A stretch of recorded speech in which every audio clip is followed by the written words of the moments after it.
Halo, di depan saya ada DJI Lito X1.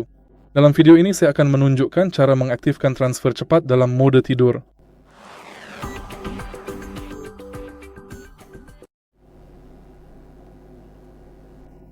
Untuk memungkinkan transfer cepat dalam mode tidur, mari kita buka aplikasi DJI Pengaturan dan Kamera.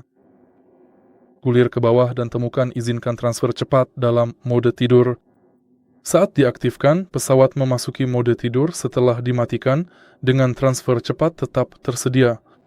Tekan tombol untuk memperpanjang waktu tidur atau mematikan pesawat sepenuhnya setelah 12 jam. Alihkan tombol ini untuk mengaktifkan atau menonaktifkan fungsi ini.